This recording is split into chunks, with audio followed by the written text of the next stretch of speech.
Yo recuerdo una conversación con Mariana y Catalina muy al comienzo de mi entrada a Agua Bendita. Esto puede sonar un poco arrogante y no lo es, pero era muy importante dejar esa conversación clara. Y yo les dije, ustedes saben que un bus solo puede tener un chofer y yo voy a ser el chofer. ¿Están de acuerdo con eso? Y ellas me dijeron sí. ¿Quién es Esteban González y qué es Arturo Calle? Esteban es un espíritu libre. Arturo Calle es un referente de la moda en Colombia y en Latinoamérica. Y con retrovisor, ¿qué crees que llevó a Gucci a escribirles al Instagram y a Target en fijarse en Agua Bendita? Yo creo, Dani, que detrás de la historia de las dos marcas hay un propósito y hay una historia que es genuina. No quiero emprendimiento, voy a seguir por este camino de ser gerente general o presidente de una compañía. No, yo creo que ya había quedado muy claro que no querías emprender. Dani, aquí ves la oportunidad de hacer alguna colaboración estilo Gucci Target con sus referentes para Arturo Calle. Yo creo que hay muchas oportunidades. ¿Qué te sedujo de Arturo Calle y qué te llevó a tomar la decisión de ir a Arturo Calle como gerente general? Digamos que identifiqué que había como 2 o 3 retos súper potentes. Pues había un reto de transición, no menor. Lo segundo, una marca muy querida por los colombianos. Se habla mucho en redes que hay fricciones familiares en la compañía y problemas entre los hermanos. ¿Vos crees que eso ayudó a que buscaran a un externo? Este episodio va a estar muy bueno porque va a ser una conversación con un amigo. Esteban González fue gerente de Agua Bendita, hoy es gerente de Arturo Calle. Trabajamos por más de 3 o 4 años en Agua Bendita y hemos estado en un par de juntas directivas y todavía me debe la montada en bicicleta. Bienvenido, Esteban. Dani, muchas gracias. Muy contento de estar aquí en esta conversación. Entonces, Esteban, la idea es tener una conversación, pero antes de empezar me parece importante que contes muy resumido porque ya vamos a hablar de toda tu infancia y lo que te llevó a hacer lo que sos hoy. ¿Quién es Esteban González y qué es Arturo Calle? Listo, Dani. Esteban es un espíritu libre, una persona que disfruta mucho la vida que lleva, lo que hace. Es una persona muy normal, persona de hábitos y de costumbres muy normales, que vive muy bueno la vida, con muchísima responsabilidad, pero con muchísima libertad. Arturo Calle es un referente de la moda en Colombia y en Latinoamérica, una compañía de más de 60 años en el mercado, la compañía de mejor reputación en Colombia, en el mundo de la moda, con un gran líder detrás que es don Arturo Calle, una compañía que hoy va a cerrar el año en aproximadamente 750 millones de pesos en ventas, 100 puntos de venta en Colombia, 15 puntos de venta por fuera de Colombia, con negocios en el mundo masculino, el mundo femenino, mundo infantil, con marca de bajo precio. Básicamente es eso, Dani. Entonces, ve, yo te había contado que la idea aquí es, para nosotros, pues es muy importante tu recorrido en Agua Bendita, en Arturo Calle, pero sobre todo lo que sos como persona. Entonces, si querés, arranquemos esa conversación por tu infancia. O sea, cómo vivías desde pequeño y qué te marcó esa infancia de tus papás, abuelos o gente cercana al Esteban que soy. Ve, Dani, yo creo que yo tuve una infancia muy normal, afortunadamente. Yo soy el menor de 3 hombres de una familia muy normal de Medellín, bastante tradicional. Eh, yo recuerdo mucho de mi infancia que en general siempre prefería estar en ambientes adultos. Es decir, yo no me entretenía tanto con mis compañeritos o mis amiguitos, sino que me gustaba estar con mis padres y los amigos de mis padres. Y creo que eso determinó mucho mi futuro. Mis padres, ambos profesionales, clase media, creería que de ellos tal vez lo que más recogí fue la disciplina y el trabajo honesto. Mucha admiración por ambos como profesionales y digamos que así transcurrió la infancia. Luego también una universidad muy normal, una universidad en la que inicio yo estudiando administración de empresas y muy rápidamente me doy cuenta que por ahí no va la cosa. Tomo la decisión de retirarme y me voy para derecho, estudiar derecho. Me parecía que había una gente muy interesante que había estudiado derecho, unos abogados muy cracks, los admiraba mucho y yo me veía ahí en el futuro. Entonces empecé a estudiar derecho, también una carrera muy normal, de muchísima lectura, eh, y una carrera en la que conocí unos compañeros que hoy siguen siendo mis amigos, que admiré bastante, pero una carrera que finalmente no ejercí. Eso te iba a decir, o sea, arrancaste administración, pasaste a derecho, que ya nos vas a contar por ese cambio, pero volviste a administración hoy. Terminé administrando y yo creo que si hoy tuviera que volver a tomar la decisión de qué estudiar, estudiaré derecho sabiendo que no lo voy a ejercer. Creo que la formación es bastante integral en términos de estructura del pensamiento, de formarse un buen criterio. eh, entonces volvería a tomar esa decisión. El cambio lo hice porque finalmente, hombre, no me entretenía mucho en administración. Las matemáticas no eran muy afines a mí. Matemáticas financieras en ENAFID era un coladero, yo ahí caí varias veces. Entonces tomé la decisión de intentar por el mundo de lo jurídico, insisto, por la admiración que tenía por muchas personas cercanas. eh, y eso me trajo a donde estoy hoy. Ya después, digamos que ahí sí tuve que complementar la parte de la formación en temas de administración, una cosa más abreviada y más adelante en mi camino hice dos maestrías, una en dirección de empresas y otra en administración de negocios. Que cuando decís el tema de los números y matemáticas financieras, eso con lo que vimos en Aguandita fue otro tema, o sea, porque pues desde el lado nuestro es puros números y al final pues doy fe que eso es una persona muy estructurada en todo ese tema de números. Esto era a los 18 años, siempre han pasado unos añitos. Teban, entonces te hiciste el MBA en el IPADE, pero me va a volver, te graduaste de abogado y uno ahí hacía práctica en la universidad o vos arrancaste de un cargo en administración. No, mira que yo durante la universidad tuve un emprendimiento, un negocio muy interesante de dispensadores de condones que eran un medio de publicidad alternativa. Entonces, durante 8 años tuve ese negocio junto con dos socios y fue un negocio digamos que me permitió entender mucho el mundo del emprendimiento y entender mucho que por ahí no iba a ser tampoco la cosa. Pero estuve, digamos, a lo largo de toda la carrera y los primeros años después de graduarme dedicado a ese negocio de los dispensadores. Yo me, yo me gradúo, empiezo una maestría en administración en EAFIT, sigo trabajando en el negocio de los dispensadores y después tomo la decisión de irme. Yo estudié en San Ignacio, el inglés, digamos, no era el fuerte de ese colegio, entonces me voy a Australia y al irme a Australia le vendo la parte que tenía en el negocio a mi socio. Entonces, digamos que ahí termino yo ese emprendimiento. Cuando estaba haciendo la carrera y tenía el emprendimiento, que hubo que hacer la práctica la hice en una oficina de abogados muy buena, una oficina súper, en la que, digamos, varias de las personas que estábamos estudiando queríamos estar. Yo la hice y recuerdo que me retiré anticipadamente. La práctica era de 6 meses, yo me retiré como en el mes quinto, Ajá. porque me di cuenta que no me gustaba el derecho. Entonces hablé con el doctor Sanín en ese momento, le dije, doctor, yo creo que por aquí no es la cosa, he disfrutado mucho esta experiencia, pero permítame retirarme antes, que yo quiero dedicarme a mi negocio. Y él entendió. Entonces digamos que ahí chulié el tema de la oficina de abogados y muy rápidamente después chulié el tema del emprendimiento también. Vení, hay dos partes de la historia muy interesantes entonces. Sabías que por el lado derecho no era y ensayaste porque esta conversación la hemos tenido vos y yo y tengo que aclarar que creo que la persona que más preguntas le mandaron por Instagram y una de esas era que si querías emprender. Entonces ya emprendiste y eso te dio pie para decir no quiero emprender más. Así es. Yo me di cuenta que el emprendimiento, es decir, las características que se necesitan para ser un buen emprendedor, que son el arrojo, la poca aversión al riesgo, muchísima creatividad, esas características no están en mí. Entonces, eso fue lo que me hizo entender que por ahí no era la cosa.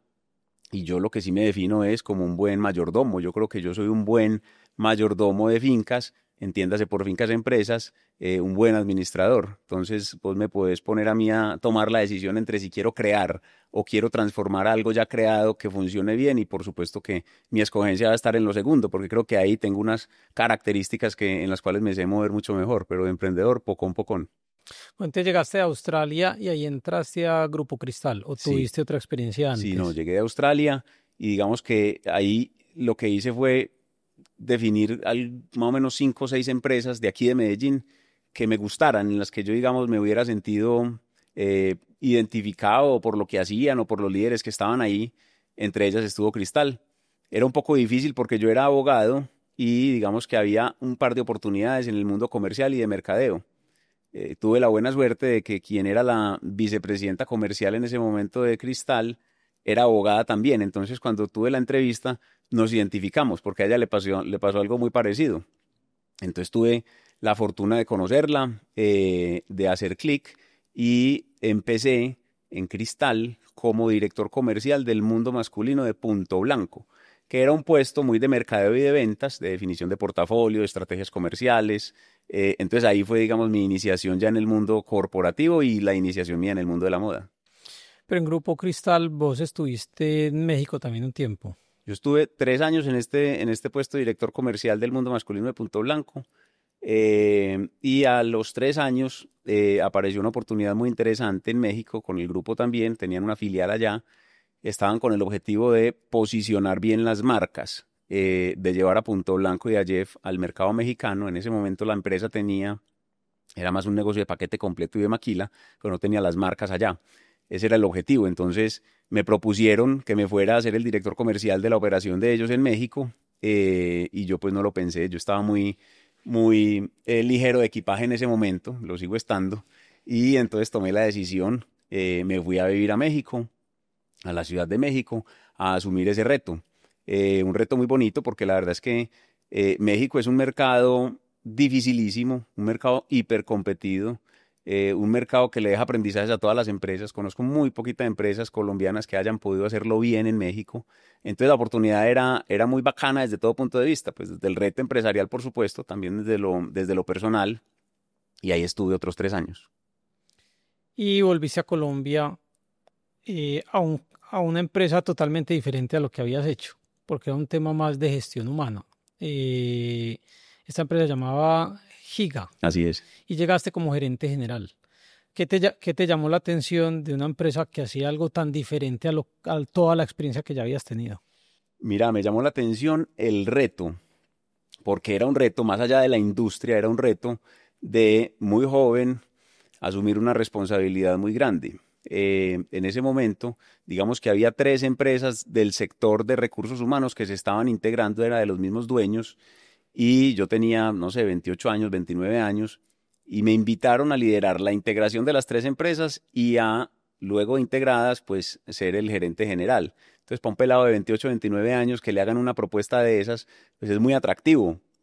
Entonces, la verdad es que más allá de que me interesó la industria, que es una industria bien difícil, bien compleja, ya hablaremos de ella, me interesó fue el reto, porque me parecía que había mucho de liderazgo, me parecía que había mucho de conocimiento, me parecía que había mucho de poner a prueba varias de las cosas que había aprendido en la teoría, y entonces ya era momento de mirar si sí o si no. Me parece hoy viéndolo en retrospectiva algo de irresponsabilidad de quienes me invitaron a ser parte de eso, pero ya después, por fortuna, nos fue bastante bien. Pero entonces, ¿qué hacía esta empresa? O sea, ¿un tema de headhunting o qué hacía exactamente esa compañía? De esa compañía hacía y sigue haciendo hoy 5 cosas. Es una empresa de servicios temporales o staffing, como se conoce en algunos países, un tema de selección de personal masivo, personal, digamos, muy operativo, proceso de tercerización de nóminas, procesos de seguridad y salud en el trabajo, acompañamiento en materia de seguridad y salud en el trabajo,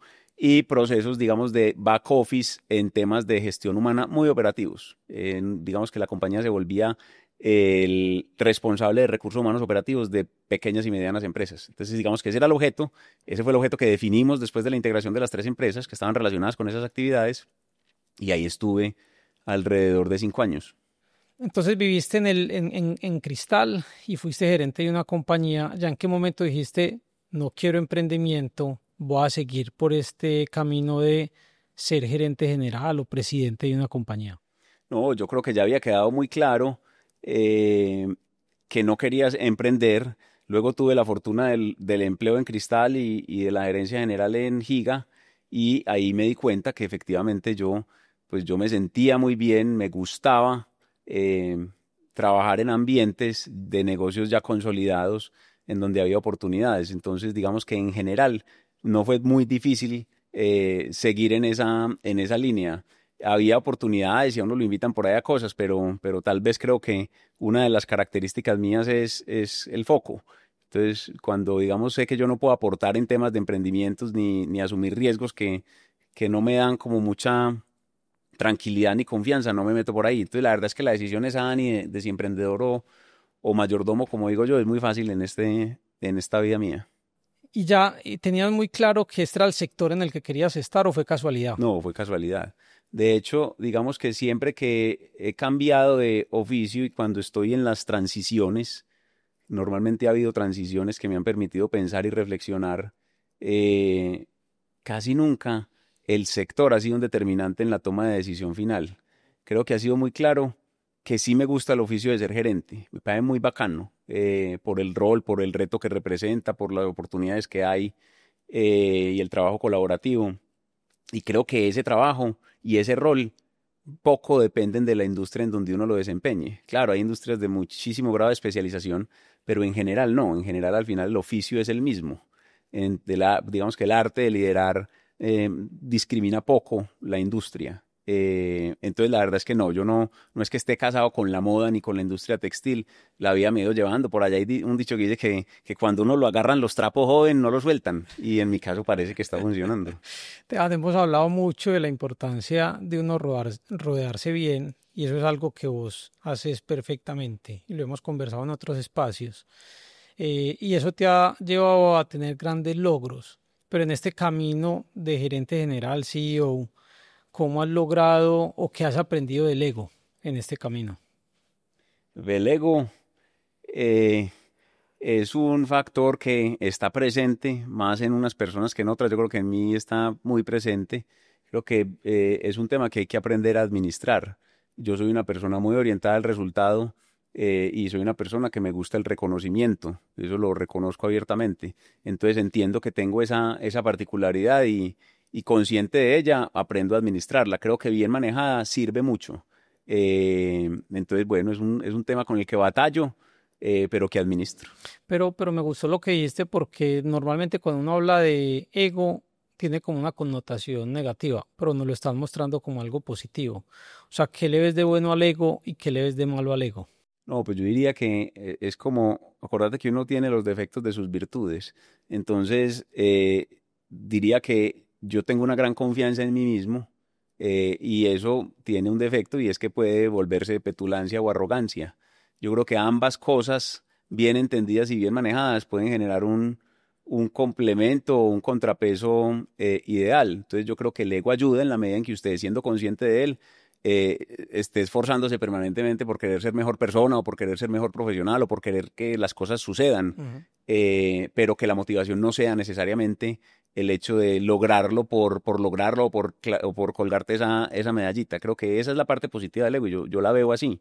Pero claro que tiene cosas negativas, porque digamos que el objetivo último de los logros y del esfuerzo que uno hace no puede ser solamente pensar en que eso genere un resultado, que genere reconocimiento o que sea un resultado por el cual te cuelguen esa medalla. Y hay que mencionar reconocimiento, logros. ¿Vos cómo ves el éxito hoy? Bueno, y yo he pensado tanto en eso, como me definía ahora al comienzo, como un espíritu libre. Yo hoy defino el éxito como la libertad de poder decidir a qué le enfoco mi tiempo y en dónde estoy. Entonces, hoy, como hace 6 años en Agua Bendita, hoy yo estoy donde quiero estar Ujú. y yo me siento exitoso por eso. Ese está muy bueno. Y ahorita mencionaste que vos sos una persona con mucho foco. Y al final cuando uno tiene foco, pues tiene que hacer renuncias. ¿Cuál ha sido la mayor renuncia que has hecho en los últimos años? Hombre, yo te diría que haber renunciado a Agua Bendita fue una gran renuncia, fue una decisión muy meditada, fue una decisión fácil en general de tomar, pero fue una renuncia que me impactó mucho porque generé un vínculo muy especial con las personas, con la organización, con Mariana y Catalina, las dueñas. Estábamos en un momento muy bueno, entonces fue una renuncia que yo sabía que había que hacer, que era el momento adecuado de hacerla, que me generó, digamos que un cambio muy importante de vida y me costó, digamos, desde el punto de vista del desprendimiento, más que de la decisión de renunciar. Pero quedaste tranquilo cuando tomaste la decisión. Muy tranquilo. Hemos hablado también en muchos episodios como de los momentos más difíciles de las personas, porque esos momentos difíciles es que se aprenden.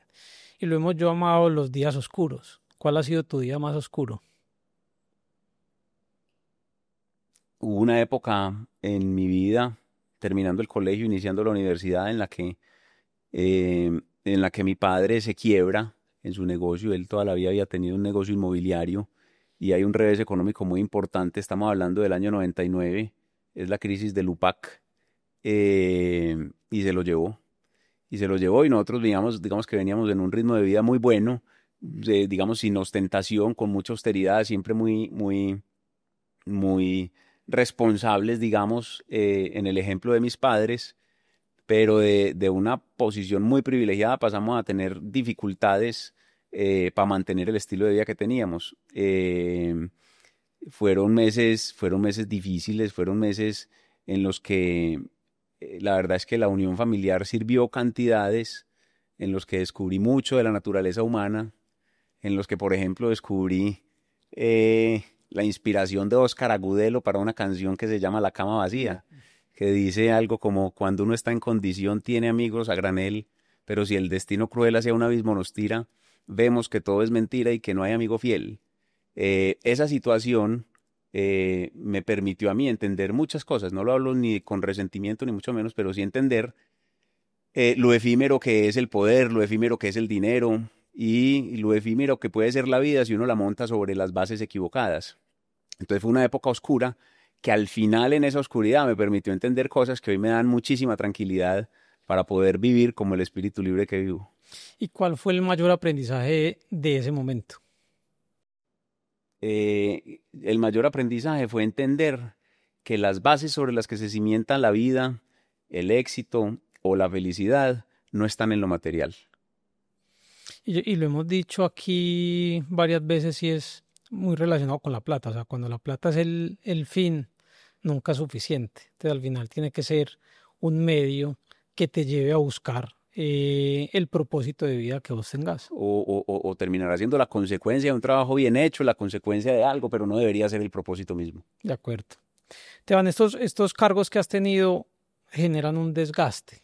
Y yo creo que el tema de salud mental se ha empezado a hablar más, pero ¿cómo cuidas tu salud mental en un cargo que requiere tomar decisiones difíciles, estresantes, con personas pues que pueden generar un estrés en tu día a día? Sí, sin duda alguna. Yo creo que al final a uno lo contratan y uno tiene estas responsabilidades para tomar decisiones que gusten o no gusten, pero que sean las que objetivamente hay que tomar. Yo ese equilibrio lo encuentro en el deporte. Yo hago mucho deporte, me gusta mucho, monto en bicicleta, ¿A qué horas? tempranito, madrugo, me gusta madrugar para dormirme, me gusta madrugar para levantarme, monto en bicicleta, nado y juego tenis. Entonces digamos que ahí encuentro parte, pero yo he descubierto que en la conversación se encuentra mucho ese sosiego que uno necesita y en la conversación con dos figuras que para mí han sido muy importantes en la vida. Una es encontrar colegas que uno respete, que uno admire, que tienen posiciones parecidas a las de uno, entonces tienen toda la capacidad de ser buenos interlocutores. Y la segunda, la conversación con mentores. Para mí, la figura de los mentores ha sido fundamental en mi vida. Entonces, cuando tengo esos momentos difíciles, cuando tengo que consultar cosas sobre las cuales o no estoy seguro o creo que van a tener un impacto que pueden generar efectos no tan buenos en las personas, en general aplico esto de conversar o con colegas o con los mentores y me ha funcionado bastante bien. Tu recomendación a alguien que esté empezando en un cargo como el tuyo o de gerente general, ¿cuál sería la recomendación? Que tenga mentores con quien pueda conversar esto que nos estás diciendo. Completamente. Yo digo que es fundamental uno poder tener la posibilidad de conversar con personas que vivan lo mismo que uno o que ya hayan vivido lo que uno empieza a vivir. A mí me sirvió mucho cuando fui gerente general de la empresa de recursos humanos. Era muy joven, yo creo que no estaba preparado para esa responsabilidad y creo que en gran medida lo que me ayudó a llevarla a cabo con éxito fue haber tenido dos o tres personas de mucha experiencia, muy veteranos, que querían simplemente pues lo mejor para mí. Entonces, haber encontrado consejo en ellos, consejo desinteresado, pero consejo en ocasiones duro, en donde te dicen a vos las cosas que probablemente no querés oír y te hacen sentir como lo que realmente sos, fue fundamental. Entonces, esa sí sería una recomendación que yo le haría y que le hago hoy a muchas personas que están empezando a tener responsabilidades, sobre todo de liderazgo, y es converse con personas que lo puedan orientar. Por ahí dijiste algo que lo hemos hablado mucho vos y yo creo que eso ha logrado que nos hayamos entendido también el trabajo. Y es, a vos y a mí nos gustan las cosas directas, o sea, no con pañitos. Y yo creo que ese tema de las conversaciones en ese tipo de cargos es muy importante que las cosas se digan directo y no suave. Y eso lo hemos hablado en varios espacios, o sea, cuando usted no es directo, no logra que haya una comunicación real con las personas. Completamente. Yo creo que todo se puede conversar con respeto y hay que encontrar los escenarios para hacerlo. Uno, por supuesto, si no está de acuerdo con alguien en alguna cosa y estás en una reunión con varias personas, pues tenés que saber si es el escenario o no para decirlo y cómo decirlo. Pero claro, que uno no te da aquí por ahí con medias tintas, eso no funciona. Mucho adorno no funciona. Te para cerrar esta parte, si no fueras CEO o gerente general, ¿qué serías? Ah, muy fácil. Sommelier. A mí me encanta el vinito y me gustaría poder estar más afinado en el conocimiento de ese mundo. Bueno, vamos a pasar al capítulo de Agua Bendita, posteriormente Arturo Calle, pero aquí vamos a hablar mucho de Agua Bendita, los logros, pero también momentos complejos que viviste al frente de la compañía. ¿Cómo fue esa llegada a Agua Bendita? La llegada a Agua Bendita, pues, hombre, fue muy particular. Me había retirado de la compañía de recursos humanos y estaba en una especie de sabático. Me fui por allá a meditar a Costa Rica y en una de esas conozco a una persona muy cercana a los dueños de Agua Bendita y, y ella supo que estaban buscando gerente, la persona que había se retiraba y ella consideró que el perfil mío podía ajustarse mucho a lo que esa compañía requería y a lo que los dueños estaban queriendo.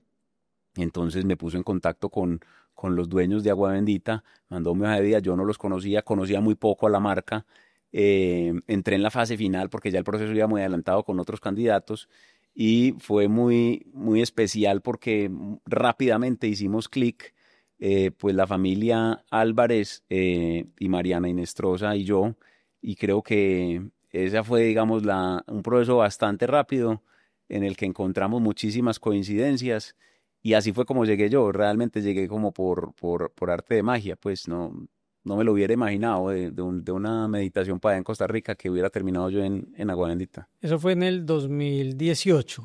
Eso llegó, fue en junio de 2018. Vos entraste en el 2018 y ¿cuál fue ese diagnóstico inicial? Mira, eh, yo creo que era un momento muy especial para Agua Bendita porque era una compañía que ya había hecho un ejercicio de tener un primer gerente externo, diferente a las fundadoras. Entonces había ya adelantado un camino muy importante. Fue un momento muy especial porque ya había definido una estrategia que hicieron con muy buen método y con buen acompañamiento. Entonces, digamos que yo llego en ese contexto a implementar la estrategia que ya estaba definida por los siguientes 3 años. Y creo que eso es muy positivo. Llego en un contexto en donde todavía era un negocio, no era una empresa, en donde todavía había muchas cosas que se manejaban de una manera informal, en donde había muchos amigos trabajando alrededor de una marca muy bonita. Llego en un contexto en donde ya había una marca muy potente, en donde Mariana y Catalina la tenían muy clara desde el comienzo en las apuestas que habían hecho por querer posicionar primero una marca en el mundo, con esa mentalidad clarísima. Entonces, digamos que yo encuentro ese contexto y si a mí me preguntan qué fue lo que hicimos bien en esa primera fase, fue haber sabido ejecutar un plan que ya existía y haber tenido una disciplina y un foco muy claro alrededor de eso, alrededor de unos mercados que estaban definidos, alrededor de unas categorías de producto que estaban definidas, eh, y alrededor de la conformación de un equipo que no existía o que, digamos, hubo que recomponer en su gran mayoría. Entonces, digamos que ese fue como el diagnóstico inicial. Entonces entraste como gerente, y este es un tema que yo creo que nos interesa a muchos. Entraste como gerente y jefe de las dueñas. ¿Cómo fue ese proceso de ser el jefe de las dueñas? Hombre, la verdad es que fue bastante positivo. Mm, yo recuerdo una conversación con Mariana y Catalina muy al comienzo de mi entrada a Agua Bendita, en la cual, esto puede sonar un poco arrogante y no lo es, pero era muy importante dejar esa conversación clara. Y yo les dije, ustedes saben que un bus solo puede tener un chofer y yo voy a ser el chofer. ¿Están de acuerdo con eso? Y ellas me dijeron sí. Y fueron absolutamente consistentes y respetuosas de esa conversación que tuvimos a lo largo de los casi 7 años que duré allá. Eso fue muy importante. Ahora, entre decir eso y que eso suceda, hay un trecho largo, pero ahí nos funcionó bastante bien. Y yo creo que funcionó muy bien porque había muchas conversaciones, porque nos pusimos de acuerdo y alineamos muy claramente las expectativas que ellas tenían clarísimo qué era lo que querían de la empresa en los siguientes años y de mi gestión en particular. También logramos identificar súper bien en dónde podían generar más valor Mariana y Catalina, Ujú. porque hasta ese momento digamos que tenían unas funciones en muchos ámbitos de la empresa. Y entendimos que su mayor valor estaba, y ellas lo disfrutaban, en el diseño del producto y en el mercadeo de la marca. Entonces, enfocamos sus esfuerzos y su trabajo ahí y en los otros frentes, digamos que empoderamos a un equipo que fuimos conformando. Creo que esa fue la clave, es decir, tener claridad en que hay que respetar una autoridad, así no sea el dueño, y segundo, en que ellas estuvieran contentas en lo que estaban haciendo y lo estaban haciendo bastante bien. Yo creo que eso nos funcionó muy bien. Entonces, durante todo el mes, digamos que trabajaban en mi equipo y una vez al mes, en la junta directiva, y ya iban allá con el sombrero de jefes, junto con otras personas, pero digamos que ese tema fluyó muy bien siempre. Ya volver a ese punto de los sombreros que nos ha tocado vivirlo en un par de juntas que hemos estado. Pero ahorita mencionaste la palabra arrogancia, yo te la voy a cambiar, y yo creo que fue lo que mencioné ahorita, y no es arrogancia, sino que ser directo. Y al final en una relación de esas, como la que te tocó vivir, si no eras directo, pues no se crean esos mecanismos para yo soy el chofer del bus. De acuerdo, de acuerdo. Y muchas cosas iban a suceder si esa conversación no se hubiera dado o si no se hubiera respetado, porque, claro, las personas cuando vienen acostumbradas, las empresas y los equipos de trabajo, cuando vienen acostumbrados a que los dueños están ahí dentro resolviendo, muy pendientes de todo, y llega alguien con quien probablemente no comparten las decisiones o sus formas de pensar, entonces es muy fácil que lo bypasseen a uno. Entonces era súper importante que cada que sucediera una cosa de esas, ellas, la respuesta que dieran es, gracias, háblalo con Esteban. Y ellas fueron absolutamente respetuosas y juiciosas en ese sentido, porque entendían también que esa era la clave de que nos funcionara el modelo del liderazgo que queríamos crear en la compañía. Entonces, claro, probablemente tener razón, no es arrogancia, es ser directos, es entender que las cosas tienen que funcionar de una manera. Obviamente, si esa no hubiera funcionado, alguna cosa no hubiéramos inventado. Te van y volviendo entonces al tema de los sombreros, porque hay dos puntos de vista, pero quisiera que lo mencionaras como en, no sé si la palabra es consejo o qué le recomendarías a ese emprendedor o empresario que está haciendo un paso al costado en cargo como gerente y entrando a un externo, ¿qué le recomendarías a ese socio de qué debe hacer o qué no debe hacer para que este gerente funcione bien? Eso uno. Y dos, a ese gerente que entra, ¿qué debería hacer para que ese socio no tenga el sombrero de socio en su día a día? Yo creo que lo más importante, Dani, es que haya un interés genuino en querer tener un gerente externo. De ti que sea un interés genuino. Y el interés genuino viene determinado porque le vean la utilidad a eso. Y verle la utilidad a eso implica las renuncias, y las renuncias a que ya la persona no va a poder tener el control sobre todo, a que ya la persona no va a poder decidir absolutamente todo. Si ese interés genuino no existe, es muy difícil que el modelo funcione. Y entonces la conversación que yo les haría es, escojan el momento para hacerlo. Y el momento para hacerlo es cuando estén preparados. Y eso yo no te puedo decir si depende del tamaño del negocio, si depende del momento o el contexto social del país. Creo que depende más de cada uno de los emprendedores y de su ánimo por entender y de su humildad por entender que hay momentos en los que hay que dar un paso al costado y permitir que formas distintas lideren la organización. El emprendedor y el dueño tienen su puesto ganado en la empresa, pues por algo lograron lo que lograron. pero las habilidades de un emprendedor no son las mismas habilidades de un administrador de una compañía. Entonces eso le diría al emprendedor. Y al gerente que llega, yo le digo que tiene que entender que el dueño es el dueño. Contra eso no se puede batallar y que tiene que tener una inteligencia emocional muy elaborada porque por más madurez e interés genuino que pueda haber en el emprendedor de querer que haya un gerente externo, va a haber momentos en donde no se va a respetar esa situación, en donde van a querer intervenir, en donde van a querer más información, en donde van a querer tener contacto con las personas.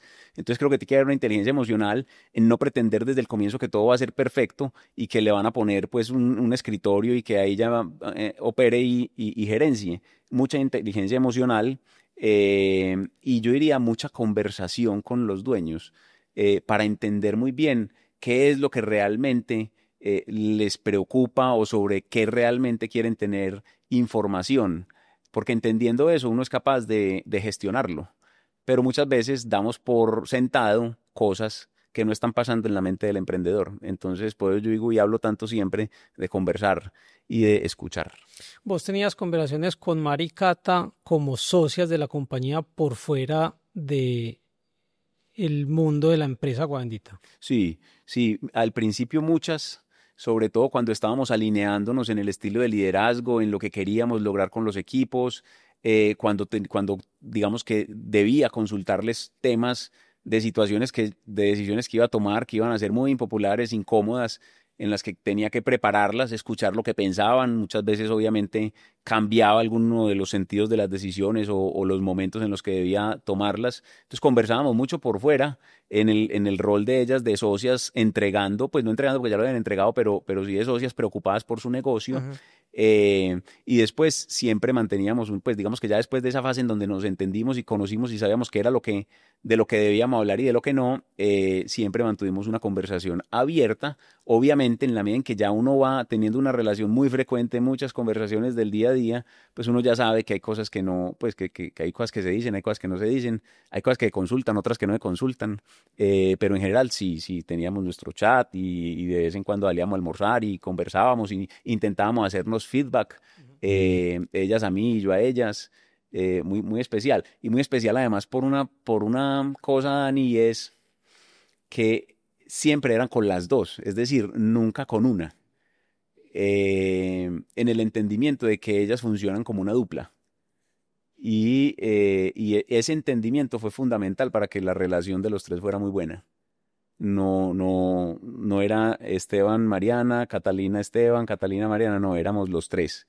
Eso fue fundamental. Entonces, seguramente hubo muchas veces en las que no estuvieron de acuerdo con vos. ¿Cómo manejar eso? ¿Cómo decirle que no a las socias y en qué sí cederles a las socias? Claro que hubo muchas cosas en las que no estuvimos de acuerdo, pero terminábamos por entender en general lo que más le convenía a la empresa. Muchas veces no era lo que yo decía, porque cuando se ponían los temas, había la conversación y pues yo creo que uno también tiene que tener la apertura a que si hay un argumento que uno probablemente no contempló en la toma de una decisión que fue a plantear, pues hombre, sencillamente si hay una razón de peso, pues atiéndala. Entonces, siempre una conversación muy abierta, Dani. Mm, Cuando haya que tomar una decisión, aunque no estuvieran de acuerdo y esa era la decisión, pues también se asumía con una particularidad y era que la respetaban y era la decisión de la empresa, Ujú. que eso también es fundamental. O sea, no había una queja por allá a los 3 meses y la decisión había sido desacertada. Así ve, yo dije, no, muy respetuosas en eso y un poco ese fue el mismo estilo que llevamos al equipo de dirección de la empresa y era que las decisiones se tomaban normalmente muy conversadas, pero cuando había decisiones que había que tomar y no todos estaban de acuerdo, sí estábamos de acuerdo en que eran decisiones de empresa. Ujú. Yo creo que eso nos funcionó también. Entonces vos cuando entraste, la compañía vendía algo como 7 millones de dólares, mal contado. Y lograste multiplicar la compañía por 5 o 6 veces en 7 años más o menos. Eso fue un crecimiento muy acelerado. Y en ese crecimiento sacaron otra marca que llamaba Agua. ¿Cómo convivir en un emprendimiento que requiere, no emprendimiento porque esto llevaba ya muchos años, en una empresa con un crecimiento acelerado, corrijo, y tener una marca que también tuvo un crecimiento mucho más acelerado que la empresa que estabas manejando? Sí, mira, mm, Agua, la marca de lujo, nace, eh, digamos, como consecuencia de una idea de Mariana y de Catalina que venían teniendo desde hacía algunos años y digamos que no había hecho eco suficiente en la compañía. Cuando ellas me cuentan de la idea, uno simplemente escucha, ahí está la idea y es cómo le vamos a dar vida a la idea. Nos organizamos y la marca muy rápidamente fue súper exitosa. Es decir, nosotros no esperábamos que esa marca tan rápidamente fuera a tener el comportamiento que tuvo. Un poco el origen de la marca también estaba eh, pensado para poder llegar, para que Agua Bendita llegara a clientes a los que no había podido llegar porque su nivel de precio y de posicionamiento en el mercado no le daba, necesitaba ser un poquito más alto. Entonces dijimos, hombre, ¿qué tal si desarrollamos o una marca o una extensión de línea o una categoría distinta que nos permita tener ese nivel adicional para poder llegar a esos clientes que nos hemos soñado toda la vida, pero que hoy no nos compran porque estamos en un nivel que no es? Entonces ese fue el origen. Más allá de pensar que estábamos creando una segunda marca, en un momento probablemente no era lo lógico, y por eso es valiosa la pregunta que haces, porque la verdad es que eso emergió, para ponerlo en términos de la estrategia emergente. Eso emergió y fue tan bonita la propuesta, tan distinta a lo que teníamos en Agua Bendita, en términos de diseños, en términos de calidades de telas, en términos de comunicación, que a la primera le pegamos. Entonces ya después el reto era cómo hacemos para poder sacar adelante una marca cuando hay otra que también está pidiendo mucha pista, que todavía tiene muchas oportunidades en el mundo. Y digamos que fue un ejercicio muy bacano porque en, así, digamos, como lo decíamos allá, dejando pelo en el alambrado, logramos hacer las dos cosas en simultánea. ¿Por qué pudimos hacer las dos cosas en simultánea? Con oportunidades de mejora, por supuesto. Porque Agua Bendita era una marca muy rentable. Agua Bendita era un negocio creciente, era un negocio generador de caja, era un negocio que tenía en el retail colombiano una fortaleza muy grande, y el retail es ventas de contado, entonces generaba los recursos para poder sostener tanto su crecimiento como apalancar el crecimiento de una marca que estaba germinando. Entonces digamos que esa fue la gran ventaja y lo que nos permitió que las dos marcas, una ya más madurita y otra que estaban haciendo, pudieran convivir, con la fortuna también de que al haber sido tan exitosos tan rápidamente en Agua y haber podido conquistar esos clientes que nos habíamos soñado, eso le dio también un coletazo súper importante a Agua Bendita y la volvió a hacer muy relevante, la volvió a poner a sonar en el mundo, sobre todo en Estados Unidos, que era pues un mercado que teníamos en el foco. Esteban, y ahí me surgió una pregunta y es, vos tenías un equipo para Agua Bendita, entra Agua y es una marca muy diferente a Agua Bendita. Entonces el mindset tiene que ser muy diferente para las dos marcas, pero vos no tenías la capacidad en ese momento de tener un gerente para Agua Bendita, un gerente para Agua, un gerente de mercadeo para Agua Bendita, uno para Agua. ¿Cómo lograbas combinar el mindset de tu equipo en dos marcas tan diferentes? Mucho por la capacidad de Mariana y de Catalina como directoras creativas de las dos marcas. Al final ellas eran las encargadas de garantizar que cada una de las marcas tuviera su identidad, pero no fue fácil porque también pasaba que muchas veces había o productos o comunicaciones que terminaban pareciéndose porque claro, al comienzo compartíamos los equipos y los compartíamos porque tampoco podíamos, como bien decís, podíamos poner los recursos para tener dos equipos separados desde el comienzo, equipo de diseño, equipo de mercadeo, incluso equipo de desarrollo de producto, de producción. Entonces, eso fue algo que nos sucedió muy al comienzo. Había confusión en el cliente. De hecho, también se generaba confusión porque el nombre de la nueva marca fue Agua by Agua Bendita. Entonces eso, ¿oíste? Pero esto es que esto es Agua Bendita o no es Agua Bendita.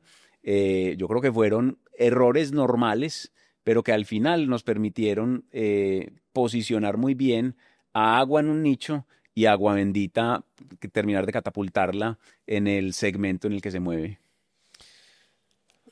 Maricata han dicho en muchos espacios de las modelos con las que trabajó Agua Bendita, que siempre fueron top models, pero ustedes lograron hacer unas colaboraciones muy interesantes. ¿De cuál es la que más te acordás?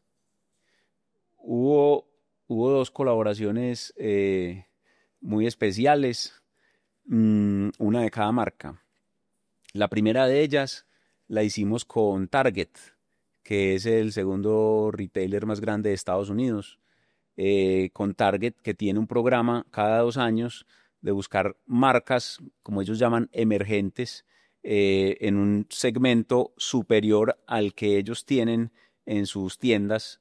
Nos buscó, nos propuso hacer una colección exclusiva para ellos, para estar en aproximadamente 1.000 tiendas de Estados Unidos. Eh, y era una de esas cosas que uno no podía creer. Una marca colombiana en 1.000 tiendas de Estados Unidos, en un retailer tan importante, en un nivel de precios incluso por debajo del que tiene Agua Bendita, que era una pregunta que nos hacían por allá en esa época y es, viste, pero eso no les daña el posicionamiento. Y la verdad es que no nos dañaba el posicionamiento porque era una campaña en el marco de volver la moda de, entre comillas, lujo accesible a una población que de otra manera, si no es a través de un retailer de esos por su volumen puede hacer unos negocios muy importantes en términos de cadena de abastecimiento y proveeduría. Entonces nos permitía hacer, digamos, hacer eso y nos permitía estar y sonar en el mercado foco de la compañía. No había una forma de sonar más que esa. Entonces digamos que esa es una de las cápsulas y de las colaboraciones más relevantes para la empresa. Esa la hicimos en el año 2022 y por ahí cerquita hicimos otra para agua muy especial que nos llenó de orgullo y yo creo que nos sigue llenando de orgullo a todos los que hicimos parte de ella y es la colaboración que hicimos con Gucci, un monstruo de estos del mundo del lujo que nos busca, porque nosotros no los buscamos, sino que ellos nos buscaron, nos llega una comunicación al Instagram de la marca, pensábamos que era una broma, y empiezan las conversaciones y se diseña una colección especial para ellos y ponemos a sonar a Agua y Agua Bendita ese año en lo mejor del mundo de la moda. Eso nos llena de orgullo. Y con retrovisor, ¿qué crees que llevó a Gucci a escribirles al Instagram y a Target en fijarse en Agua Bendita? Sabes que yo creo, Dani, que detrás de la historia de las dos marcas eh, hay hay un propósito y hay una historia que es genuina, que es el elaborar piezas a mano, eh, artesanalmente, preservando un legado que está muriendo en el mundo, y hacer eso, y hacer de ellas piezas únicas para el mundo. Esa historia tan genuina que es común a las dos marcas y que no es una estrategia de mercadeo impostada, tuvo mucho que ver y tiene mucho que ver en el éxito que tiene la compañía hoy, en que tiene clarísimo el propósito de las marcas, tiene clarísimo el ADN de las marcas, es supremamente coherente con eso, y encontrar marcas así no es tan fácil. Ahí hablas de artesanías, entonces vos pasaste más o menos un equipo de 50 personas a 500 artesanas y vuelvo y digo, multiplicar la compañía por 5 o 6 veces. ¿Cómo no caer en el peligro de optimizar y perder la artesanía por optimizar el costo en la empresa? Digamos que ahí siempre a uno le decían, hombre, usted podía ganarse 5 o 7 puntos más de margen si industrializara el proceso, pero estaba tan claro el ADN y estaba dentro de nuestro marco estratégico tan claro que ese propósito era el que le daba vida al sueño de Mariana y de Catalina y de la compañía, que la tentación nunca nos pudo. Nosotros fuimos siempre, inclusive, porque es que más allá de industrializarlo es lo que se te vuelve restrictivo en una cadena de producción, un proceso tan manual. Pero sabíamos que ahí estaba la restricción y organizamos todos los procesos alrededor de esa restricción para intentar mitigarla lo mejor posible, pero te diría que estuvo en la claridad del ADN y en la consistencia. Pues te cuento que es una historia que es genuina y que lo que cuentan las redes, lo que cuenta la compañía, lo que cuentan las campañas es verídico, no es impostado. Porque llegan unos financieros como nosotros y te dicen, hombre, Esteban, pero vos puedes lograr aumentar el EBITDA un 30% si tenés esta máquina, pero siempre estuvo mucho lo que decías del foco y muy fiel a la estrategia, porque yo creo que al final ese tema de la artesanía estaba inmerso dentro de la estrategia. Entonces, no solamente un tema de plata, sino muy fiel a esa estrategia. Completamente. Y acordate, Dani, que los financieros son cortoplacistas. En cambio, los administradores y los emprendedores son de más visión de largo plazo. No, y sabes que lo hemos hablado en este espacio mucho, pues, y no es algo que no me guste hablar, y es, todos los financieros tenemos indicadores de corto plazo. Cuando vos miras a un financiero, piensa en EBITDA, un año. Cuando vos hablas con un banquero de inversión, piensa en vender una compañía o comprar una compañía. Puede ser una transacción de 6 meses, un año o 2 años. O conseguir una deuda, que es un proceso de 6 meses, un año. Pero lo que vos decís, un gerente o el mayordomo de la finca tiene que pensar esa 5, 10, 20 años. Entonces, esos indicadores sí tienen que verse en el largo plazo. De acuerdo. Estuviste mucho tiempo en Agua Bendita y no todo fue bueno, porque una empresa con un crecimiento tan alto seguro tuvo muchos retos. ¿Cuál fue el momento más complejo en Agua Bendita? Yo te diría, yo te diría que tal vez dos. Uno, que creo que nos tocó a todos, fue el reto que supuso la pandemia y el optimizar la caja, el generar la tranquilidad que había que generar en los equipos sin probablemente uno tenerla. Eh, ese tal vez uno. Pero yo te diría que el momento tal vez más difícil fue cuando yo me di cuenta que había sido complaciente en la bonanza.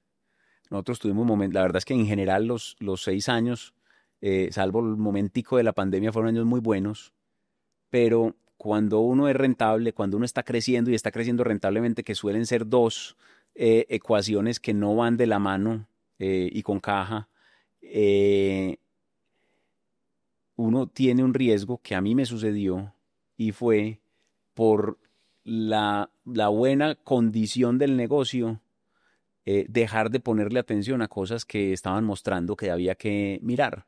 Y uno se vuelve complaciente cuando los resultados son muy positivos. Entonces yo te diría que esos momentos cuando me di cuenta de que fui complaciente y que cambió de pronto el panorama o porque el mercado más importante se contrajo o porque algunos clientes importantes, dos o tres en simultánea, se quiebran y te quedan debiendo un poco de plata, o porque suceden cosas que si hubieras estado mejor preparado y hubieras puesto más atención a temas, eh, esa aterrizada, como ese choque, fue muy importante para mí. Aprendí mucho, pero me costó mucho. Hay un tema que mencionas y es que viene relacionado, pero al opuesto de lo que yo digo en varios espacios, y es cuando un gerente no tiene caja se vuelve bruto, ¿sí o no? Porque apaga incendios. Pero lo que me estás diciendo es, venga, no, es que ojo, que también al otro lado, cuando tiene mucha caja y tiene exceso de caja, se puede relajar. Entonces ya la cotización del abogado que le cobra a un abogado le vale 20 millones y el otro le vale 30, contrate el de 30. Es que pues tenemos 10.000, 20.000, 30.000 millones en la caja.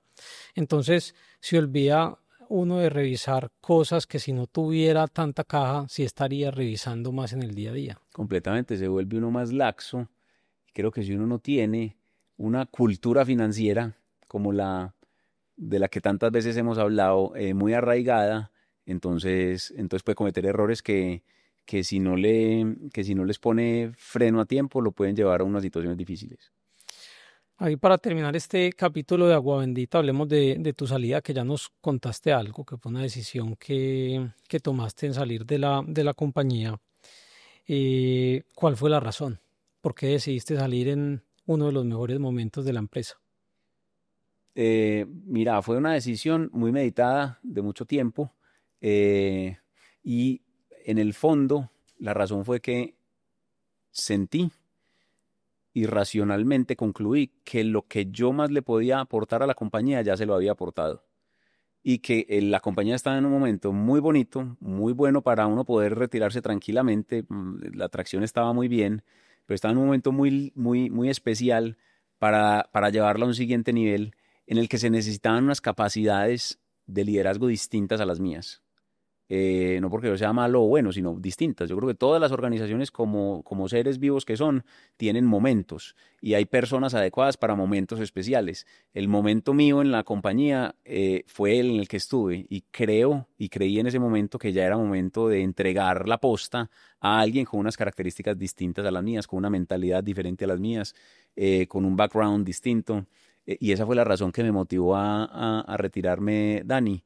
Y en un proceso pues también muy bonito, largo, la Junta lo entendió y pues bueno, ahí ya se entregó la posta. No, me parece muy bacano que menciones eso porque creo que es difícil y no es tan común que los gerentes hagan ese comentario. Pues nosotros sí somos los convencidos que hay momentos para ciertos gerentes en ciertas compañías. Entonces, muy bacano que seas consciente de eso. Vamos a pasar a hablar de Arturo Calle. Entonces, antes de hablar de Arturo Calle hoy, contanos un poquito la historia. Es una historia muy bonita. Eh, Don Arturo, un visionario, un súper emprendedor que empezó con la cédula, eh, primero trabajando en un almacén de ropa y después quedándose con uno de esos almacenes que ya iban a cerrar, un almacencito pequeño, eh, y empezó muy despacio, muy enfocado en servir bien al cliente, es decir, en tener un muy buen producto y servir muy bien al cliente. Él se define como un gran vendedor. Don Arturo empieza así su carrera, en donde se hace un primer local prestado inicialmente y es la única deuda que ha tenido don Arturo, de la cual se siente muy orgulloso y después nunca volvió a tomar deuda para su crecimiento en el negocio del retail de moda. Empieza a crecer un almacén, dos almacenes, tres almacenes, siempre en el mundo de la moda masculina. Después rápidamente se da cuenta y le hacen ver que es muy importante que su marca lleve su nombre. Nace inicialmente como una marca distinta, si mi memoria no me falla, se llamaba Dante, y alguien le hace ver que es importante, como los diseñadores famosos del mundo, que la marca lleve el nombre del diseñador, y es así como le pone Arturo Calle a la marca. Empieza a crecer, empieza a ser relevante, empieza siempre con una visión muy clara de poder tener una moda muy accesible, de muy buena calidad a muy buen precio. Y digamos que ese fue su eslogan y su mantra durante todo el tiempo que estuvo al frente de su compañía, la mejor calidad al mejor precio. Ese es un poco como el origen de Don Arturo y su compañía. Entonces entraste a Arturo Calle, pero seguramente tuviste otras ofertas de otras compañías. Y Arturo Calle, una compañía completamente diferente a Guavendita, pues en lo que hacen, en los tamaños, en los mercados que atienden. ¿Qué te sedujo de Arturo Calle y qué te llevó a tomar la decisión de ir a Arturo Calle como gerente general? Eh, de varias cosas, Dani.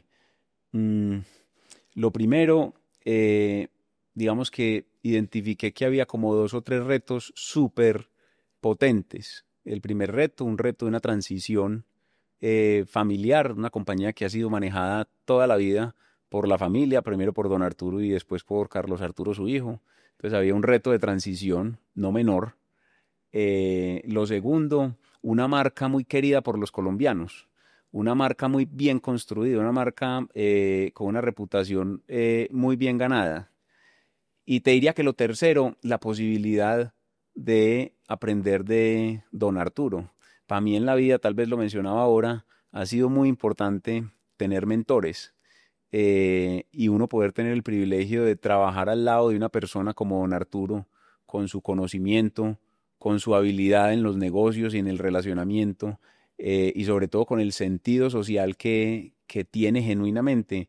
Yo creo que ese es un privilegio, que a uno le permitan escoger la persona con la que va a trabajar y que esa persona tenga los pergaminos de don Arturo. La verdad es que era un privilegio. De acuerdo. Me va a tocar pagarle regalías a Alejo Mesa, que estuvo pues por aquí en el podcast porque repito muchas frases de él. Pero en este cargo, Teban, que genera mucho estatus, ¿cómo haces para diferenciar, generar valor con el estatus que te da este cargo? Yo creo, Dani, que estos puestos además de generar una responsabilidad muy grande, pues son puestos que son prestados y que son puestos temporales y que son posiciones que están para que uno sirva a los intereses, por supuesto, de los dueños de la empresa y de los stakeholders. Eh, yo tengo muy claro eso. Yo tengo muy claro el rol en el que estoy. Tengo muy claro lo que puedo hacer desde ahí y lo que puedo servir. Entonces, yo espero que, como hablábamos ahora, el ego no me juegue una mala pasada, pero estoy muy aterrizado en que al final el puesto es para servir. Y como nos enseñaron a nosotros, vos sos de mi colegio de San Ignacio, había un dicho que yo creo que obviamente uno comete errores y no siempre lo cumple, pero nos enseñaron a hacer más para servir mejor. Y yo lo juntaría con una frase también que repetimos mucho acá, que dice Albaluz, y se habla del periodo de prueba. Uno al final está en periodo de prueba siempre. Y como dice ahorita, o sea, ese puesto es prestado. Entonces, de acuerdo con vos que hay que hacer lo mejor posible siempre. En 56 años, soy el primer gerente externo que tiene la compañía. ¿Sos consciente de ese peso que tenés sobre los hombros? Mucho. Ya me han salido por ahí 100 canas. Sí, no, es un reto muy grande. Ahí hay un legado construido muy importante, tanto por don Arturo como por Carlos Arturo. Y uno tiene que, pues, primero ser muy responsable en las decisiones que tome y entender muy bien el contexto en el que estamos, en el que está la organización. Creo que hay que actuar con mucha prudencia. Esteban, se habla mucho en redes y artículos que hay fricciones familiares en la compañía y problemas entre los hermanos. ¿Vos crees que eso ayudó a que buscaran a un externo o eso es simplemente rumores de redes sociales? No, mira, la decisión de tener un gerente externo, digamos que estaba tomada hace varios años. El contexto de la pandemia y la pospandemia retrasó un poco que se pudiera ejecutar esa decisión, más allá de conflictos familiares. Yo te digo que en los meses que llevo me he dado cuenta de pues de una familia como cualquiera, como la familia de nosotros, en donde hay intereses en algunas ocasiones distintos, posiciones diferentes. Pero si de algo me he quedado bastante tranquilo y me he sentido muy bien, es de, primero, la bondad de las personas, de los cuatro hijos de don Arturo y de don Arturo, y segundo, del interés de todos ellos en que a la compañía le vaya muy bien. Entonces, te recapitulo, era una decisión que estaba tomada hacía un tiempo, por situaciones del contexto económico hubo que retrasarla y ya llegó la hora y entonces ahí asumimos la responsabilidad. Ya llevas 4 meses, conversamos en la compañía. ¿Cuál es tu diagnóstico inicial? Ve, una compañía muy sólida financieramente, una compañía con unos resultados buenos, muy buenos diría yo, una compañía con una marca muy madura, con varias iteraciones de negocios eh, que le han permitido saber por dónde sí y por dónde no. Eh, una compañía en la que hay un enorme reconocimiento y posicionamiento y cariño de la gente, que yo creo que eso es demasiado valioso. Cualquier marca se sueña tener lo que tiene nuestra marca Arturo Calle y eso ha sido ganado a pulso. Entonces, el diagnóstico es el de una compañía que está muy bien posicionada, con una salud financiera bastante equilibrada y muy lista para darle una llevada a un siguiente nivel. Estaban ahí que hablas de la gente y el cariño por la compañía. Pues eso también debe venir desde su fundador y de la cultura que tiene la empresa. ¿Cómo se tomaron estos empleados la llegada de un CEO externo? Yo he recibido, digamos que un trato pues muy cariñoso de las personas. Las personas han estado completamente abiertas, me han recibido con mucha expectativa, por supuesto, no puedo decir que no, porque pues es que es un verdadero cambio organizacional. Es un cambio en la forma de liderar, es un cambio en la forma de administrar y de pensar una organización. Pero al final yo creo, Dani, una cosa, y te lo mencionaba ahora, y es que aquí hay que ser muy prudentes, porque tengo la fortuna de haber llegado a una organización que va muy bien. Entonces yo no tengo necesidad en este momento de hacer cambios abruptos porque pues no tendría ningún sentido. Tengo la gran fortuna de poder tomarme el tiempo de entender muy bien el negocio, de entender muy bien la cultura, de conocer las personas para en equipo y con la junta directiva poder definirle un nuevo rumbo a la organización. Entonces, creo que soy bastante afortunado de haber podido llegar ahí y encontrar lo que he encontrado. ¿Y qué cambió en vos de pasar de liderar un equipo en Agua Bendita a liderar casi 10 veces en número de personas dentro de Arturo Calle?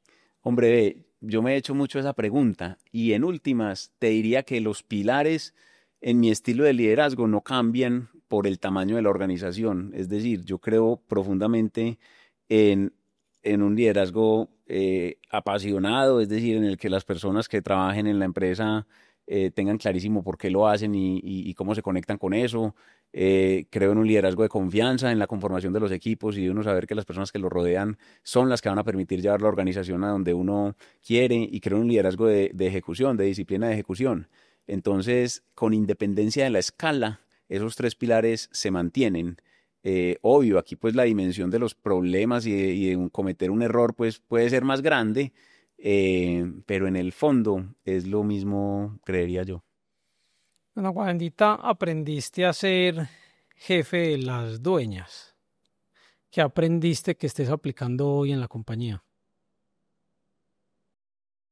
Aprendí a conversar, aprendí a escuchar, y eso es lo que estoy haciendo, no solamente con los accionistas y con la junta directiva, sino con el equipo, porque solamente en la medida en que yo tenga la posibilidad de entender muy bien eh, lo que valoran, las expectativas y lo que hay, pues podré generar valor. Entonces, de agua bendita me quedo con el aprendizaje de escuchar y de conversar. ¿Y hoy puedes tomar decisiones o hay coadministración de los dueños de la compañía? No, mira que han sido supremamente respetuosos en todo. Desde el momento en que asumí la responsabilidad, yo tuve la fortuna de hacer un proceso de inducción bastante largo, pero desde el momento en que asumí la responsabilidad han sido muy respetuosos en que las decisiones pues las tomo yo. Pero como te decía, estoy siendo muy prudente porque, insisto, no tengo que tomar ninguna decisión drástica en este momento, pero creo que hay decisiones que se van a tomar seguramente en las que escuchar el contexto, tener un poco de historia, me puede servir mucho para que sean decisiones acertadas. He tenido la fortuna de tener una conversación muy abierta con el anterior gerente, entonces tengo la fortuna de tenerlo ahí al lado para poder conversar con él temas sobre los cuales puedo tener inquietudes. Entonces, pues al final está llegando una compañía líder que tiene sus retos. Ya hablamos de uno, que es el pasar de una administración de la familia a un externo, pero tenés otros retos como por ejemplo llegada de plataformas como Shein o Temu, que llegan a todos los rincones de Colombia y una camisa valdrá 15.000 pesos versus 150.000 pesos en Arturo Calle. ¿Cómo manejas eso? Yo creo que ese es un reto al que estamos enfrentados hoy todas las marcas, y creo que la forma de abordarlo tiene mucho que ver con la potencia de las marcas mismas, con lo que hay alrededor de las marcas, con la historia que cuentan las marcas, con la comunidad que hay alrededor de las marcas.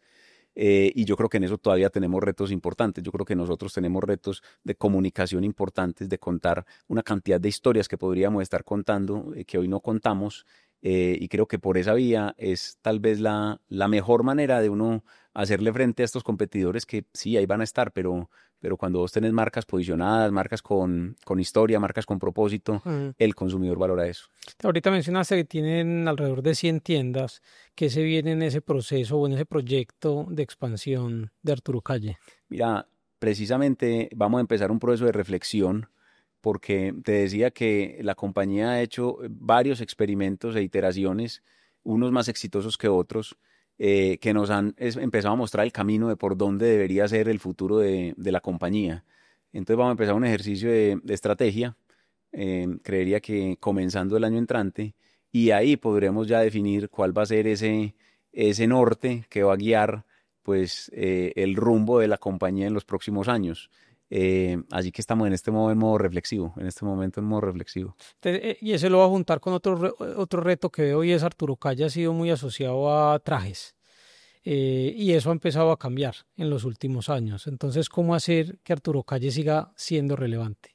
Hombre, sí, eso es verdad y yo creo que, digamos que en el mundo tuyo y en el mío, uno siempre como que había asociado a la marca con trajes y con el mundo formal, pero me he encontrado que ese es un mundo no el más importante de la compañía ni de la marca.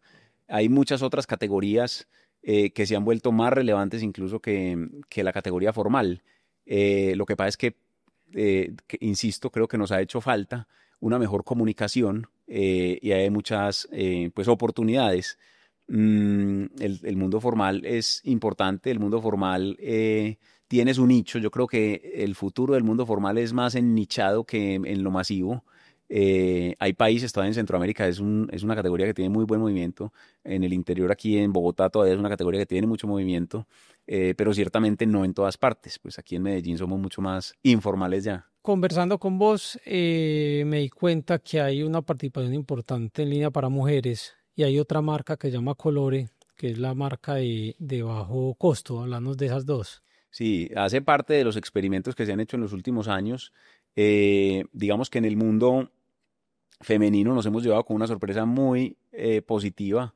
Ha sido una reacción del público bastante buena. Las mujeres han encontrado en Arturo Calle una marca accesible, de moda, cómoda, de muy buena calidad, a unos precios bastante cómodos. Y es una categoría que viene creciendo año con año, lleva más o menos 5 años y hoy tiene un peso muy importante ya en la facturación consolidada de la empresa. Creo que tiene mucho futuro y seguramente ahí vendrán apuestas. Y también tenemos Colore. Colore es una marca de bajo costo, es una marca de muy buena calidad también que compite con unas marcas, digamos, de un segmento diferente al segmento en el que está posicionado Arturo Calle. Hemos tenido ahí también unas experiencias positivas. En los últimos años ha venido mostrando una mejoría, pero ese es un mercado distinto al mercado de Arturo Calle. Entonces seguramente sobre esa marca también tendremos reflexiones. Y hay otra marca que es Marabella, que es una marca más de playa, más de resortwear, tanto masculina como femenina, una marca de un nivel y de un segmento un poquito más alto, de una calidad increíble que pocos conocen. Yo no la conocía y pues viniendo también de esta industria de la moda de playa, he descubierto una marca que tiene un potencial enorme. Hablaste de estrategia y ahorita hablaste de Alejandro Salazar. Entonces, él habla mucho de las renuncias de los hard choices que hay que tomar. ¿Vos crees que el tamaño de la compañía, la inercia que lleva, es fácil tener renuncias dentro de Arturo Calle? Yo creo que no es fácil. Lo que pasa es que vamos a tener seguramente conversaciones y análisis que nos van a permitir entender el porqué de algunas de ellas, en caso que esa sea la decisión. Pero no va a ser fácil, y no va a ser fácil porque pues llevamos muchos años con varias de esas cosas funcionando, de esas marcas funcionando, o de esas líneas, porque dentro de las marcas hay líneas. Entonces seguramente va a ser un reto, pero yo creo que todo con fundamento, con muy buena data y con algo de olfato puede funcionar y puede venderse internamente para que los equipos le jalen al tema. Dani, aquí ve la oportunidad de hacer alguna colaboración estilo Gucci Target con sus referentes para Arturo Calle. Yo creo que hay muchas oportunidades. Yo creo que hay muchas oportunidades.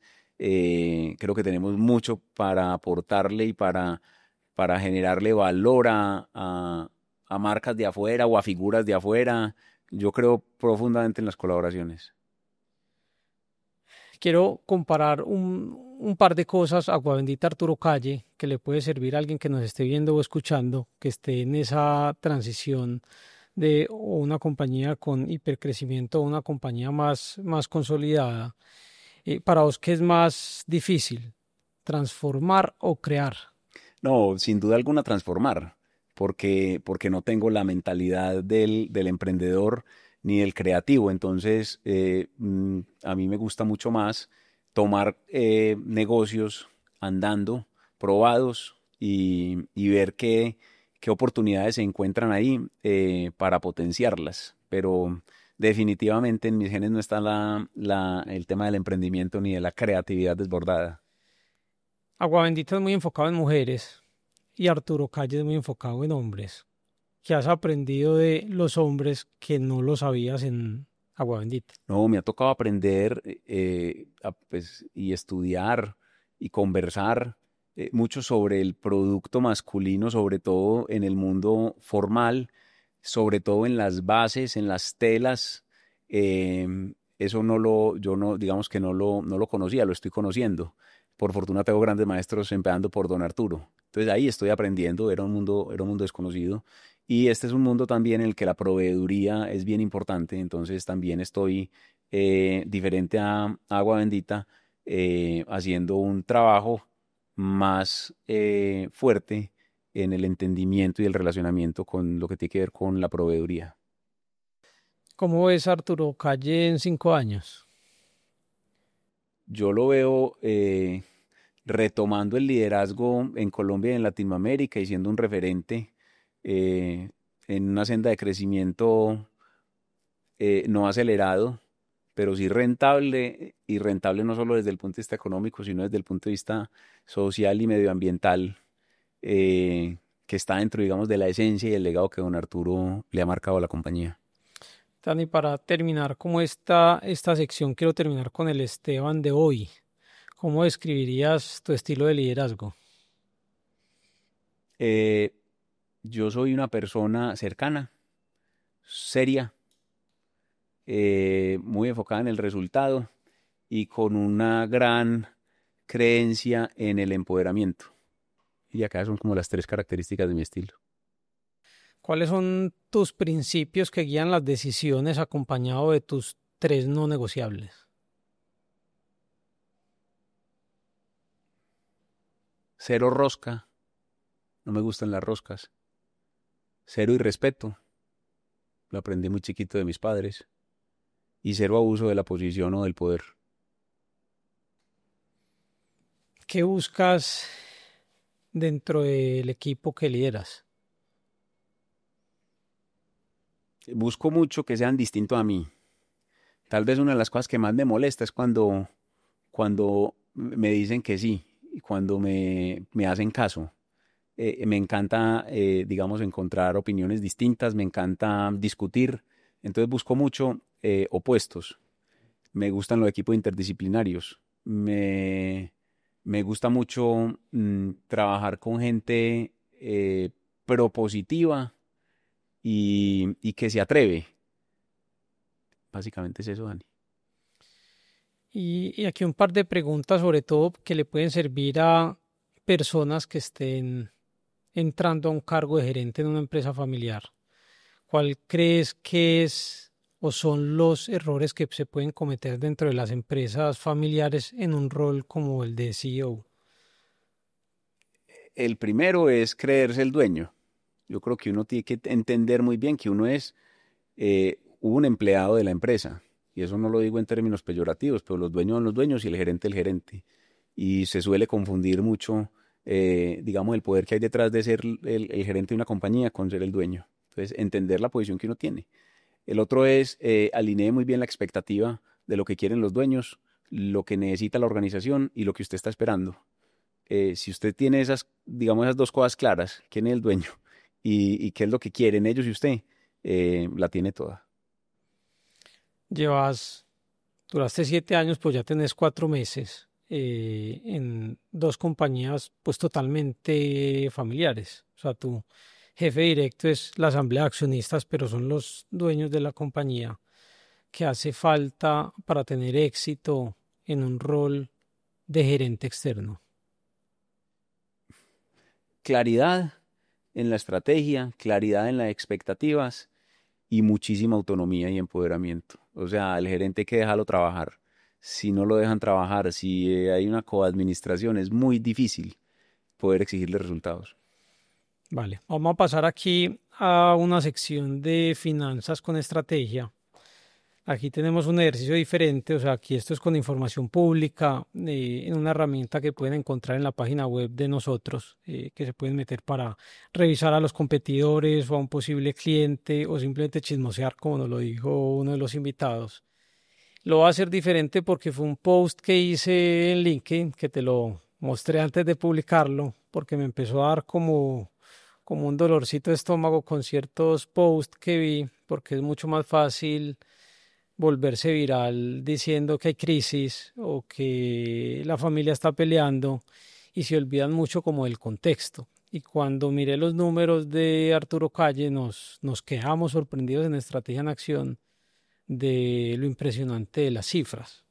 Y voy a dar algunas cifras de la compañía, de los ingresos. El año pasado vendieron 630.000 millones. Lo importante de aquí es que se arranca con un margen bruto que uno diría es muy bajito en este sector, que es del 37.5%, pero logran un margen EBITDA del 8.4%.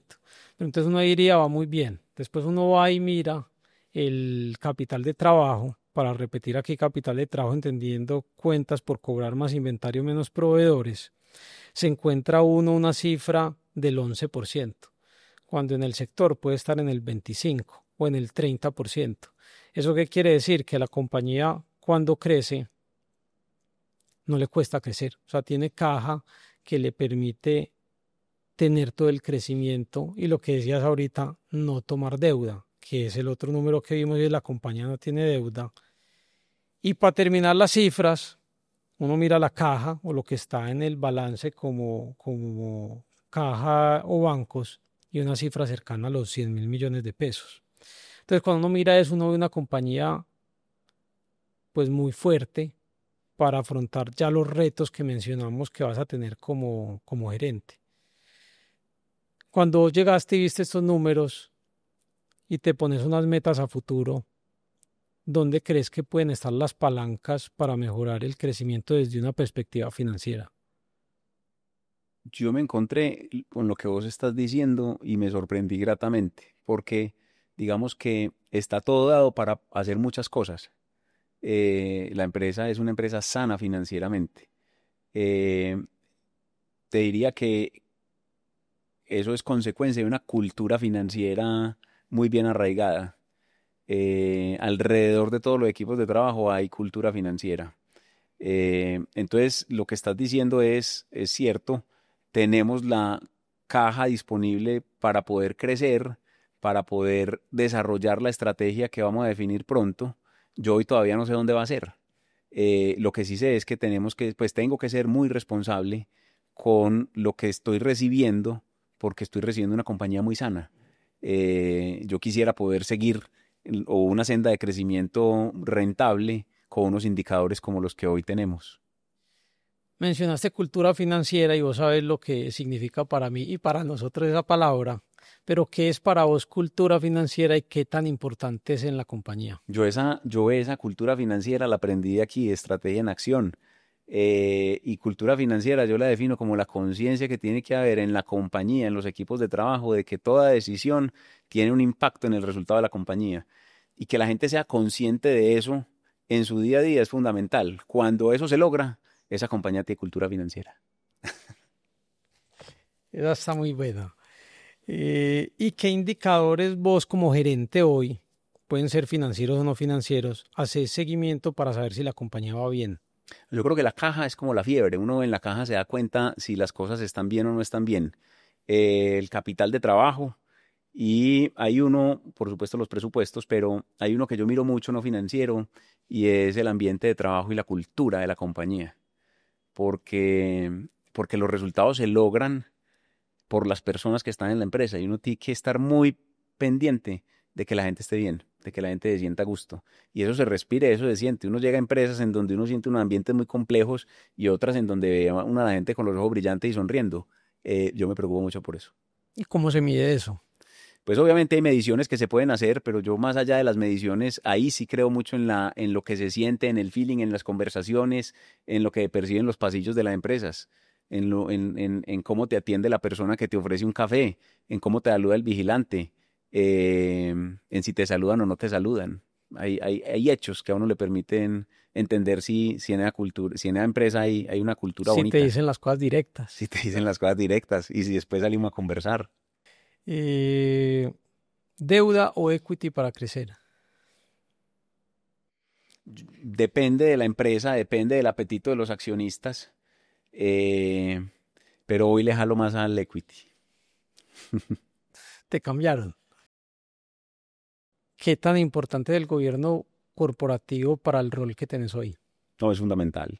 Es fundamental porque digamos que es la premisa básica sobre la cual uno puede eh, direccionar el barco con unas reglas claras, entendiendo que dificilísimo va a ser encontrar una empresa que funcione perfecto en ese sentido, mucha inteligencia emocional, pero tiene que haber unas reglas claras y tiene que haber un gobierno que indique cómo se toman las decisiones en las compañías, porque si no, pues es muy difícil que te exijan resultados también. Bueno, vamos a pasar a otra sección que son preguntas del público. Al inicio te dije que en realidad fueron más de 40 preguntas. Escogimos unas, pero ya hemos hablado de algunas de en esta conversación que hemos tenido. Entonces, seguramente algunas se nos quedarán sin hacer, pero vamos a escoger de aquí unas 3 preguntas. Y nos comparte una pregunta Isabela Espinosa, es alguien que conocemos los dos, que es la fundadora de Baobab, que sirva aquí para decirle la admiración por la compañía que tiene. Y la pregunta de ella es: ¿qué decisión estratégica recuerdas haber tomado que haya cambiado el rumbo del negocio o que haya tenido resultados determinantes? Yo creo que haber renunciado a categorías de producto, haber renunciado a clientes, haber escogido poquito y haber apostado específicamente por 10 clientes en Estados Unidos a los que le íbamos a meter toda la ficha, toda la inversión, porque sabiendo que en esos 10 clientes, si la hacíamos, logramos el posicionamiento que nuestra marca necesitaba en ese momento. Esa fue una decisión estratégica, costó políticamente, pero funcionó. Lina M. Gab pregunta: ¿cómo ves en los próximos años la evolución y experiencia de las tiendas físicas? eh, y toda, creo que cada vez más, eh, y complementando la respuesta de Shane y de Temu, cada vez más la forma de poder conquistar al cliente, entregarle algo distinto, tiene que ver con la experiencia que se le da. Y esa experiencia, por supuesto, puede vivir en el mundo digital, pero no hay nada como la atención que vos puedes entregar en una tienda. Entonces, hay todas las oportunidades, nuestra marca tiene todas las oportunidades de hacerla ahí, y el retail físico, digamos que después de la pandemia quedó claro que está lejos de morir. Diego Río 66 pregunta: ¿qué legado le gustaría dejar en Arturo Calle? Me gustaría, lo primero es poder estar a la altura de siquiera el 10% del legado de don Arturo y que me recuerden por haber sido una persona que contribuyó a que el propósito y a que el ADN de la compañía se mantuviera en un contexto de mucho crecimiento, rentable, y habiendo hecho las cosas siendo buena persona. Juan Cep pregunta: ¿cuál es el margen bruto óptimo para una empresa textil que busca escalar? Pues yo te diría que eso depende de si es una compañía, pues si es un tema de segmento, de nicho o no de nicho, del segmento masivo o de un segmento premium. Entonces vos puedes encontrar márgenes en segmentos muy de lujo que están por encima del 70-80% y márgenes en el segmento masivo que están entre el 30 y el 50%. Entonces dependerá de eso. Juan P. González: ¿cuál es el inventario ideal para una tienda de moda? Que también depende, y depende de si la tienda el surtido es un producto solo moda o hay productos básicos o resurtibles. porque dependiendo de eso vos tendrás que hacer tu planeación de demanda y de inventarios. Entonces, en el mix ideal, pues uno escucha eh, de 2 a 4 meses, dependiendo de a qué te orientes. Pero encontrás empresas que por temas de abastecimiento y por temas de cadena de suministro tienen 8, 10, 12 meses de inventario. No creo que eso sea lo óptimo. Aquí lo matan a uno en estrategia en acción si uno llega por allá, pero a veces pasa. Y dejé esta de última porque es una persona que queremos y admiramos mucho los dos, que es Clara Restrepo. Me pregunta por qué guardas una distancia prudente de los accionistas en las empresas que trabajas en tu vida personal. Eh, yo tengo un dicho una máxima, y es que yo no contrato amigos. Me vuelvo amigo de las personas que trabajan, con las que trabajo después de que somos compañeros. Y creo lo mismo con los accionistas y los dueños. Es un tema seguramente de que no soy capaz de manejar una relación de amistad con alguien a quien debo profesarle o respeto, o debo rendirle cuentas, o debe rendírmelas a mí. Entonces intento ser muy serio en esas relaciones. Yo me acuerdo mucho a Jaime Alberto, uno de los accionistas de Agua Bendita, invitándome por ahí a tomar vinito, y pocas veces lo logró. Ya ahora que somos amigos y no tenemos vínculo, hemos podido tomar más vinito. Ahora sí. Jaime es el papá de Juanca, que estuvo pues fue el primer episodio que tuvimos aquí en el podcast. Nosotros cerramos siempre con dos preguntas, Esteban. La primera es, ¿cuál es el mejor consejo financiero que te han dado? Cuide la caja. Esto va a parecer que yo preparo los invitados con el consejo. Y para cerrar, Esteban, ¿cuál ha sido tu error favorito? O sea, de ese error del que más has aprendido. La complacencia de la que hablamos al comienzo. Bueno, desafortunadamente se nos acaba el tiempo, pero como dije, esto fue hablar con un amigo. Yo creo que aquí hay muchos aprendizajes de dos compañías muy diferentes, de una historia y un recorrido impresionante. Me tocó trabajar con vos por más de 2 o 3 años en Agua Bendita a través de Estrategia en Acción. Sabes lo que te admiramos acá y muchas gracias por sacarnos este espacio. No, ustedes gracias por la invitación. Disfruté mucho esta conversación, hombre, Dani. Gracias, Esteban.